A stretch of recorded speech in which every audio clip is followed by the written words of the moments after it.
I'm here today with Victoria Loorz. Victoria is the author of a new book titled Church of the Wild, How Nature Invites Us into the Sacred. Victoria is a spiritual director and co-founder of the Wild Church Network and Seminary of the Wild. She's founding pastor of the Church of the Wild in Ojai, Oh, hi. sorry about that, Ojai, California, and Bellingham, Washington. She earned her MDiv from Fuller Seminary and has a background in strategic planning, product development, and marketing with large organizations like the Walt Disney Company, WellPoint Insurance, and World Vision. She's become a leading voice for including the natural world as a companion in the spiritual journey. Victoria's work and ministry have been covered by Spirituality and Health, Religion News Service, and many other outlets, and she began the research for this book with a grant from Louisville Institute's Pastoral Study Program. Victoria lives in Bellingham, Washington, and you can learn more about her at victorialoorz.com. That's VICTORIALOORZ.com. So Victoria, thanks so much for joining us. Thank you, Brian. I'm happy to be here. As I was mentioning before we started the interview, I just really enjoyed reading your book. Thank you. I made it a priority on my vacation to make sure that I read this book. And it's a good one to read on vacation, especially if That's you read it outside in a hammock. That is my vacation, is reading, almost. But in any event, before we get into the book, maybe you could share with folks more about your background. You've got, a lot of different experiences. Yeah, that bio is kind of funny because that feels like a lifetime ago that I was in the corporate world. But I've spent an aggregate of, almost 30 years in and out of the church as a pastor, and a dozen or more years as a leader of a nonprofit organization in the climate movement with my son that I started with him. And so in both of those journeys, I was seeking to be able to do something that I couldn't articulate then, but I can articulate now looking backwards, because life is sort of like that. You can see it better when you look backwards. And I've been on this journey for the last 30 some years to reconnect our spirituality with the natural world, both from the side of the church and from the side of the environmental movement. And long story short, I hit burnout in both of those roles. I was able to, there's just something built into both of those roles. Being called into work of as a transformation agent, perhaps is a good way to say it. But there's just something built in. It's not linear. You can run these campaigns in the climate movement and raise a lot of money and get a lot of people involved, and maybe you'll be able to change a little local legislation, but the CO2 levels keep going up, that kind of thing. So there's something just kind of built in that leads to burnout, that you're looking for change, and yet you're not going to see that change within your lifetime, perhaps. And for me, when I hit the burnout, both as a pastor several years ago and as a sort of movement leader, I found myself being drawn to this particular tree, oak tree, and they're just having nothing to give, just being in that empty place.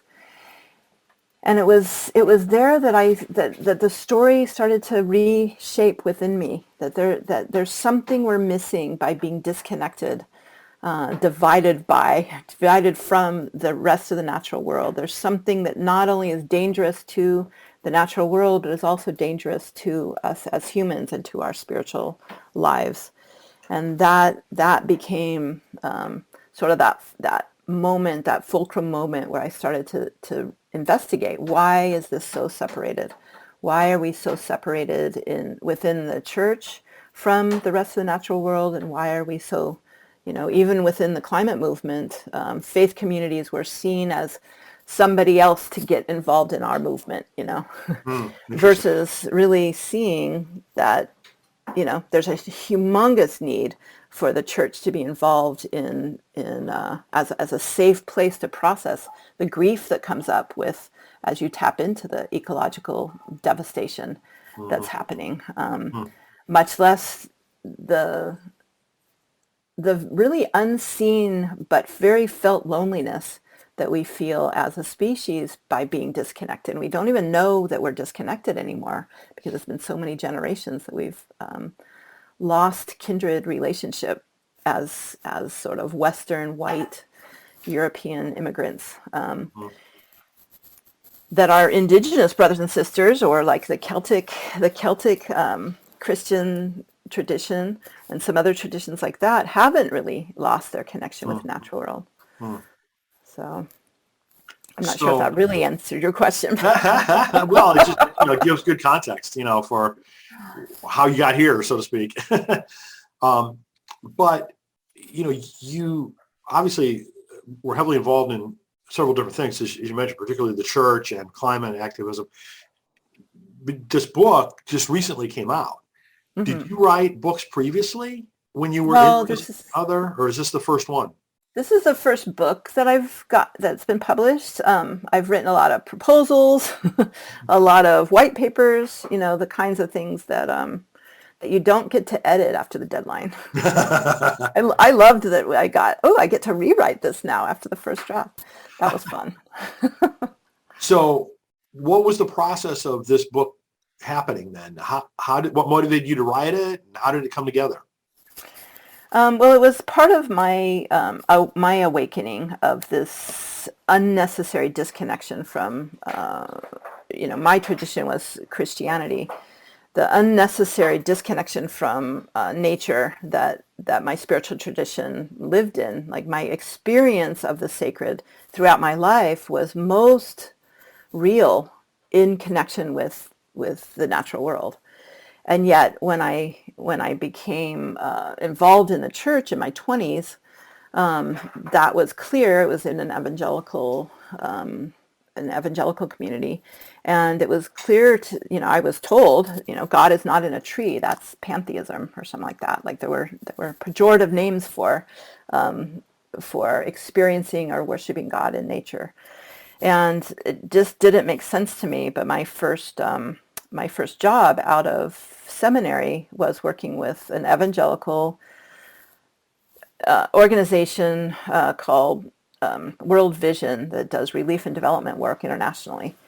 And my role was a research and policy development director, and I would research different global issues and write white papers and recommendations and things like that. And the whole time I was pregnant with my son, I wrote about the impact on marginalized communities of ecological devastation. How that impacted them, and that was really my first awakening to go, oh, there's something here, because I approached it in a way of like, this is not a liberal agenda. This is part of our own tradition. And so that began my curiosity. And so it's just kind of like my invitation in was experiential as a before I connected with the Christian church, and then it was kind of almost academic. And then as I after that, I became a pastor, and I kept trying to be involved in parts of the church that would bring people into direct communion with God versus talking about God. And so I did things like centering prayer and experiential labyrinths and all kinds of stuff like that. And that was always that transformation was always at the core of what I wanted to do as a pastor. But it was great. It was interesting, and people liked what I did, but it didn't really seem to. There was something always blocking. There was something always in the way of that transformation for people. And then I basically burnt out and left the church you know, for 7 years. I left completely. I left being a pastor. I left going to church. And that's when I did this nonprofit work with youth in the climate movement. And there was, it was all about legislation. It was all about movement and we're going to do this and turn off your lights and don't drive SUVs and that kind of thing. But there was still something missing, and it wasn't until that burnout that tree moment I told you about before really happened. And so that's when I started to recognize and investigate and say, wait a minute, that work I used to do with the environment, which what I called it then, is connected with my spiritual journey, and I'm missing something here. And so I started to investigate and see, is this really, not outside of my tradition? Is this something that I can no longer be a Christian and or identify as a Christian, and at the same time love the natural world and be involved in work that protects and is in relationship with not just as a steward, but in deep relationship with these more than human others that are my home. And that's when I started to discover that no, actually, this connection is deeply woven into my own, spiritual tradition. It's deeply woven into both the, what we Christians call the Old Testament, as well as the New Testament. It's every single. I started looking at it with different eyes. Like I had a new lenses to read those old myths and stories, and that this my book is called How Nature Invites Us into the Sacred. Well, the sacred is also calling us into the wild, into nature. And every single spiritual leader was drawn, called, pushed into the wilderness on purpose by the holy, by God. Every single one of them. And so, from the people of Israel, Moses, all of the prophets, Jesus, John the Baptist, Paul, all of them were called into nature. And as a pastor, I kept sort of spiritualizing that and saying that was, we have our own wilderness moments, kind of like dark night of the soul. But I was like, wait a minute, this isn't just a metaphor. This is a reality, and the hawks and the soil and the clouds and the rivers played a role. There's something happening in that wilderness that was the intention of God that's in every single one of these ancient stories. And as I started to do that reckoning, I was able to see these are falsely disconnected. And there's a huge consequence to not only the earth by when we disconnect with something, we tend to objectify it so that we can conquer it. It's pretty hard to deforest an entire acres and acres of land and trees if you have a sacred relationship with them. It just shifts your relationship. It shifts the way you see the others. It's the same kind of divide that we see in our culture against, people pitting against one another in such polarity right now. We have to other the others. We have to call them names and, objectify them and demonize them, in effect, so that we can be right and they can be wrong. And they can, and I get why throughout generations, the wild was a scary place and some place to be feared. But I'm not sure that was always I think humans were in deep connection with nature, were in deep connection with the natural world, and those things that were feared were part of an emerging empire that had an agenda to disconnect people from their land so that they could take it, to disconnect that deep spiritual connection that we humans sort of naturally have with the rest of the natural world. So I really call this work remembering. We're remembering something that's deeply indigenous to us. It's deeply embedded in who we are, in our own DNA. And it's a remembering ourselves as members of a wider community beyond our own species of interconnected relationship. And now I forgot what your question was. How did you end up turning that into a book, basically? Well, then the way, so I was living this and going, oh my gosh. And we can talk about it in a bit, when the idea of logos as a conversation blew my mind. When I discovered that, it was like, this is something that has to be shared. And I had written things throughout my life, and I'd been told a lot, you're a good writer, you should write a book. And so I had been planning writing a book of around this idea of conversation with the natural world as central and core to our spirituality. And my sister and I had been talking about writing a book about this, and but it just never got anywhere. We just kept talking about it, and then all of that journey is relevant because a publisher at Broadleaf had been sort of following me, and she was the acquisitions editor at a new imprint of Fortress Press called Broadleaf that wanted to reach out beyond the Christian audience into sort of more spiritual but not religious people who had there's actually a lot of people in this group who have been in the Christian tradition, but sort of not resonating anymore, but not really ready to leave, and people who have left the Christian tradition, but can't fully disconnect. But this issue of disconnection from the natural world is core to people in that audience. So she'd been following the work that I'd been doing with the Wild Church Network and Church of the Wild and Seminary of the Wild, and contacted me one day and said, have you thought about writing a book? So that's so how great. it That came is so about. great. I mean, within the publishing industry, as you well know from your earlier experience, it's very difficult to get a book deal. Yeah. And I deal a lot with people like Valerie Weaver-Zurcher, who was your acquisitions editor at Broadleaf, and, interview them a lot about it. And, they dislike the aspect of their job where they have to say no so many times.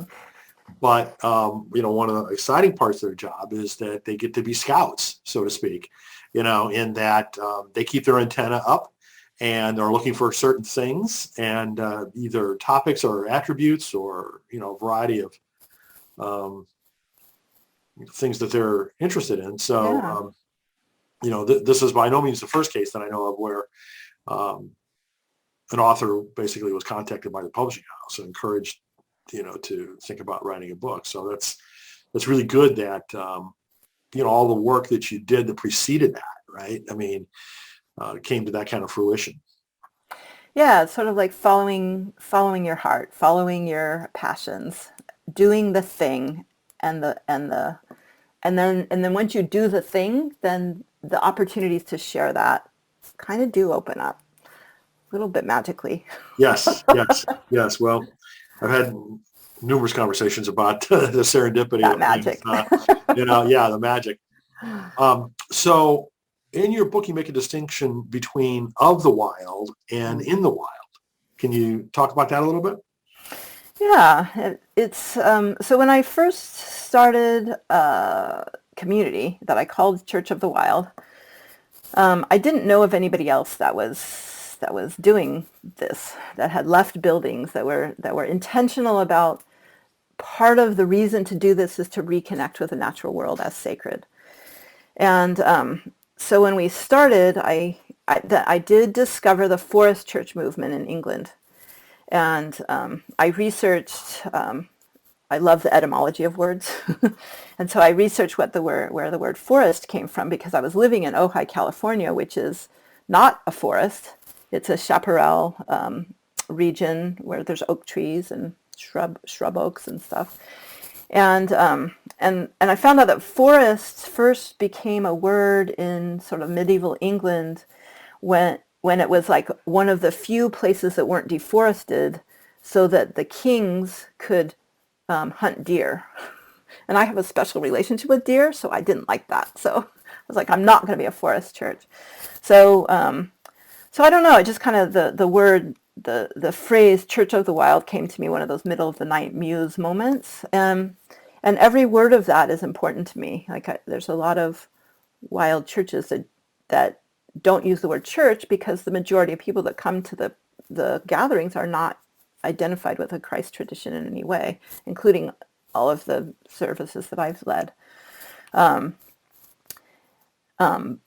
putting it with wild kind of reframes it.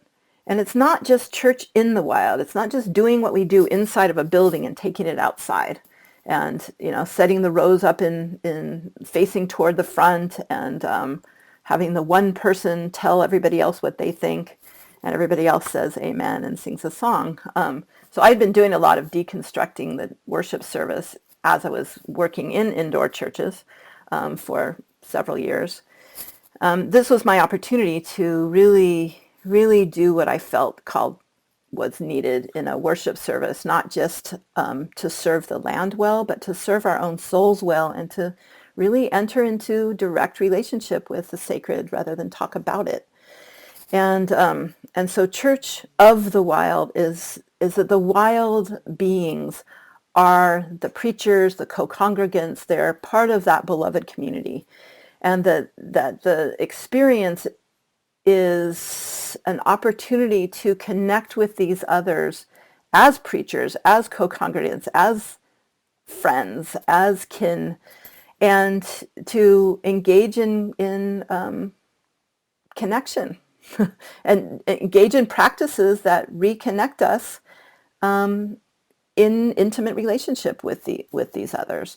And so that means learning how to listen to a tree, learning how to listen to, and that's, sounds kind of funny and we're uncomfortable saying, the tree said to me. But the more theological work that I did to understand the deep interconnection that we have, these interconnected web of all beings, is the presence of Christ. The more it's like, okay, I can just say this. I can just tell people, go out. The majority of the worship services, if we want to call it that, are 45 minutes to an hour of the time where people go out go out from the circle. We sit in a circle. They go out from the circle as a threshold and wander and allow yourself to be drawn to a particular place and settle into that place or before a particular tree or squirrel or whoever is kind of calling you, and just with curiosity and openness, allow it's kind of like I call it terra divina, like that lectio divina, which is an ancient monastic practice of hearing the holy in the words of Scripture. This is hearing the holy in the words of the first Scripture. It used to be called the first book of Revelation was nature. Not revelation like the end of the world, but of revealing truth, revealing the presence of the holy. And so just in that interaction, what comes to you? How are you able to connect with this other? How can you just really see and appreciate and experience the other as sacred? And what does that say about the divine, the Christ in you? And what's that connection between? Where is that the presence of Christ? And then they'd come back together and share that. And so that conversation, like we'd learn from one another. So it's not just one pastor, preaching to everybody else what their opinions are, but everybody's part of that. And so it's really in the wild. It's in relationship with the wild that is the vision of this movement. It's very, very interesting. And so you touched on this earlier. One of your chapters deals with the retranslation, for lack of a better word, from in the beginning was the Word to in the beginning was the Logos. So can you talk about how you found that and what the meaning is? Honestly, I don't remember where I first discovered it. I think my sister sent me an article. And it was a mind blower. So the Greek word is logos. In the beginning was the logos. So that's the Greek word there. And so I started investigating, what does this word mean? And and found out, that it had been coined by Greek philosopher about 500 years before the Gospel of John was written, and it meant, this sacred aliveness in and between all things. This Heraclitus was the Greek philosopher, and he also coined the word cosmos for the first time. That reality is much bigger than we think, and that all things are connected, and that there's this, and so it's this, and he used the word, and philosophers after him used the word conversation, is what this logos meant. It's the conversation between all things. That there's something in that. And so when the writers of the Gospel of John at that time in the first century in Rome, that was a really common word, logos. They knew what that meant. They knew it meant this conversation between all things. And so the writers of the Gospel of John, I discovered, realized this is a great way to explain what we're trying to say about Christ, that Jesus is the embodiment of this Christ, this sacredness in and between all things. And so it made sense. In the beginning was the logos. In the beginning was the conversation. And the conversation was with God. And the conversation was God. And all things that were created with this conversation. And like that blew my mind. Because I'd also been researching my sister and I really were researching the quantum physicists were putting the same language to their research to see that at the center of all things, like they were looking for the atom, the smallest possible thing, the smallest possible noun. And they found that it wasn't the smallest thing, that there were subatomic particles, but they weren't really particles. They weren't really nouns at all. They were actually activity. It was actually relationality. It was actually conversation that is at the center of all things. So it's like, oh my gosh, these ancient philosophers, these early, Christian religion, theologians, and these quantum physicists, and the quantum physicists were looking to indigenous languages to find verb-based language to describe what was going on at the center of these atoms. Because we are such a noun-based culture that there was no way to describe what was actually happening.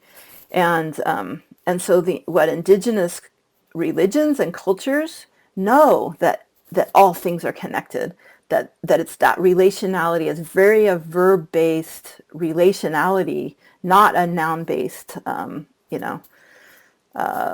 worldview. And so when I discovered that in the beginning was the conversation, it just really blew my mind. And then it was confusing, like, well, why is it translated as word? Because the Latin translation up until the 4th century for logos was always conversation. And, as you translate it into English. But then I started researching what happened in the 4th century. And anybody who knows the history in Rome at the time knows that Rome was kind of a little bit sketchy. They had these 4 different emperors that were fighting for, they were sharing. It was a way to save the empire, was have these 4 different regions. Well, Constantine managed to murder the other 3 and became the one and only emperor. And he sort of adopted the Christian, not so much religion, but the Christian language, and sort of decriminalized Christianity a bit, and used the Christian images on his war sort of banners and sword and shields and stuff, and kept winning. And so Christianity was a good thing, but all of these different people by the 4th century had different ideas of what this new religion was all about. And they were this noun-based Greek culture trying to integrate this verb-based culture of Hebrew culture, and trying to understand this verb-based culture with nouns, So there was inherent differences. And long story short, essentially, what came out of that was a decision to shift the translation of "in the beginning was the logos" from "in the beginning was the conversation" into "in the beginning was the word," the one word, the one, and they had, anyway. So that, and they wanted to shut down the conversation. Empire had an agenda to shut down that conversation. We just want one way because there's one emperor here. There's, and anybody who disagrees is going to be called a heretic and going to be either shoved out or killed or exiled, the way of empire. So one of the many examples of using religion for absolutely warfare and power. Absolutely. It was really the beginning of using the Christian church as a weapon of mass destruction. Yeah. Yeah. So I don't want to spoil the book, for anyone, in particular the parts that you wrote about the deers. But I'd love for you to maybe talk about your first, kind of close encounter, so to speak. Yeah, it was really I did this theological inquiry, followed experience, as spirituality often does. It's an experience of the sacred that leads into the theological inquiry. And for me, it was an experience with a series of mule deer in the lower Rocky Mountains several years ago. It was part of when we were first beginning to envision Seminary of the Wild. We had been discovering, that deep connection with the natural world was key for transformation, and I'd started to do some of this theological inquiry. And I had suspicions, and I remembered times in my life where I had connected with the sacred in the natural world. But it was this experience that really shifted it for me. We at Seminary of the Wild, the center of it is experiential, and so we send people out into their own places, into their own wildish places, with kind of an invitation to experience that place as sacred, to engage in your own journaling or conversation in relationship with the natural world, and so we were doing this intentionally. We were going out, wandering with an openness to listen for a couple hours at a time, and then coming back and sharing what we experienced. And it's to make a long story short, 3 days in a row, I had this experience where I was. I'll share the first experience, but we kind of went out there to just wander, and I saw this deer, and I'm like, okay, just not even thinking, I'm just gonna follow this deer, and I followed this deer up a little ravine. And just kind of scrambling, it's starting to rain, scrambling after this deer, thinking by the time I get there, there's going to be gone. I don't even know why I'm doing this, but get up there and this deer is waiting for me almost.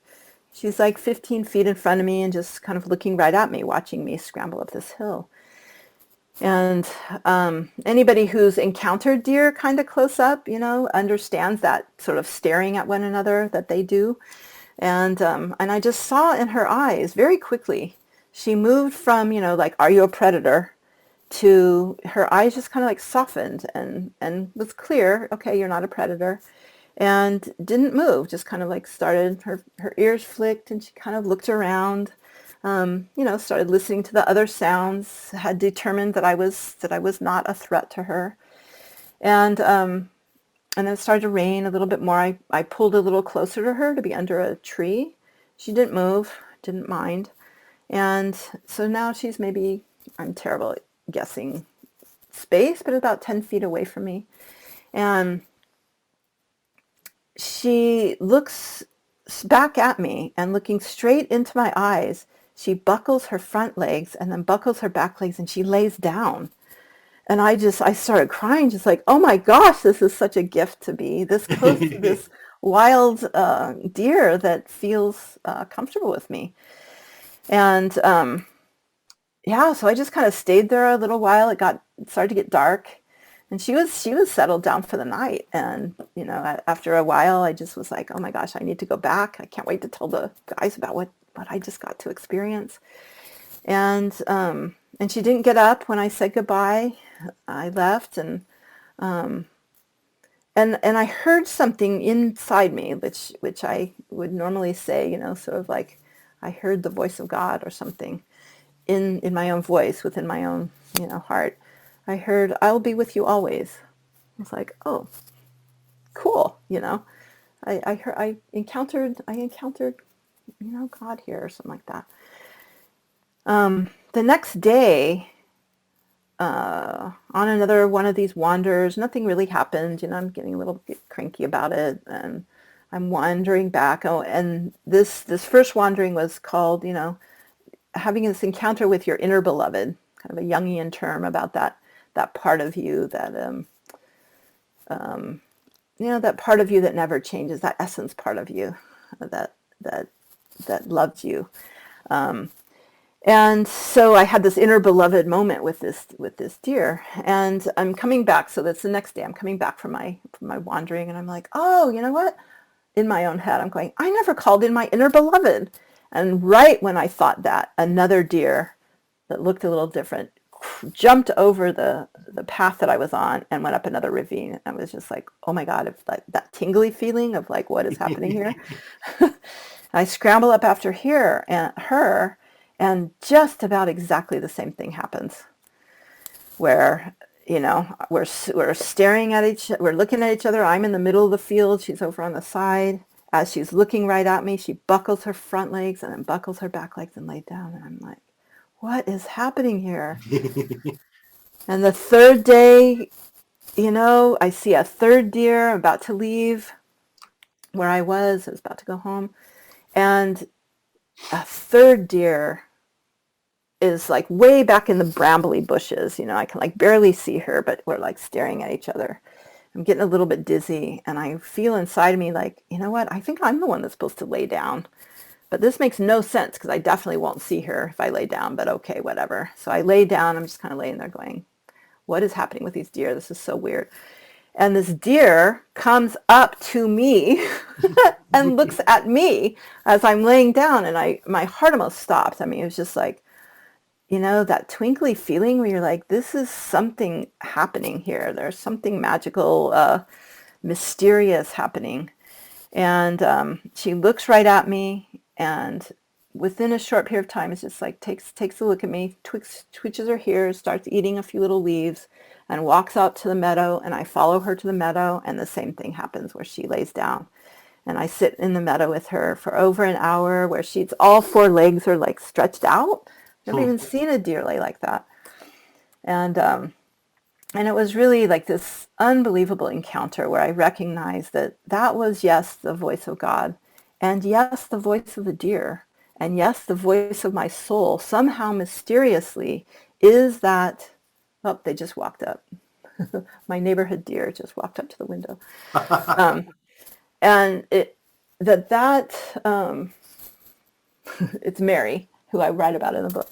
Oh my goodness, yes. Isn't that funny? You want to see her? Yeah. Oh goodness. Hi, Mary. How amazing. But it was this, I recognized that this wasn't just a spiritual encounter. It was definitely that. But it was an invitation into relationship that didn't really kindle into actual relationship for quite a while, about 5 years. That introduced you to Mary. So that whole story is in the book, but yes. But it really, we'll save that. Yeah, for I won't share that. That's equally as fascinating as what you just shared. But it really opened up that reality that this is not just like metaphor. This is not just like an interesting, odd encounter, but there's something sacred happening that we've been so disconnected from for so many generations that we hardly know how to recognize it. So before we finish up, there's just a couple other things I wanted to touch on. One of them is you said briefly about the Seminary of the Wild. That's an experiential, ongoing program. Hmm. correct? Yes. Yeah, so we have something called a Eco Ministry Certificate. It's a year-long program. We meet weekly on Zoom, ironically. We meet on Zoom to talk about being outside. And but it's a way to gather with like-hearted others who also feel this calling from Spirit and from Earth herself into a new kind of service to the world. And it's deeply connecting with your place, your particular place as sacred, not going to, some retreat center and experiencing that place as sacred, but your own place, and Mhm. really deepening into relationship with all the more than human others that you are home, that you belong with. And yeah, and then So, there's the so Wild Church Network.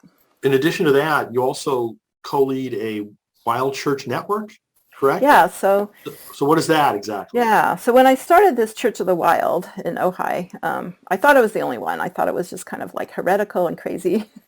Until like about 3 months later, I met Wendy Jansen in Toronto, and she had started a church almost exactly like mine. She was a Mennonite pastor and started it on the side, and then we met others. We met others, and every month we'd meet more and more people, and we'd invite them to a monthly Zoom call. And after about 9 months, we went, wait a minute, this is a thing. And we named it the Wild Church Network. We put up a website, and now there are, a couple thousand people who are starting wild churches, or have started, or are wanting to start wild churches all over Canada and the U.S. and in other countries as well. So the Wild Church Network is sort of a container for that, and a connector, and Hmm. building resources, and really encouraging others that they too can start a wild church. They don't have to be a pastor. They don't have to be within the Christian church at all, but they can start one in their own community. Very cool. Very cool. Well, Victoria, it's very fascinating. I just really got a lot out of your book, and really appreciate you writing Thank it. you. Appreciate you spending some time to tell us more about it. As I mentioned earlier, you can find more about Victoria and her book at her website, victorialoorz.com, Loorz. Thank you. So, Victoria, congratulations on that and all of your work, and thank you for sharing it with us. Thank you so much, Brian. I appreciate the work that you do in introducing people to new authors and new books. I really appreciate this opportunity. Good. Well, thank you. Thank you so much. Thank you.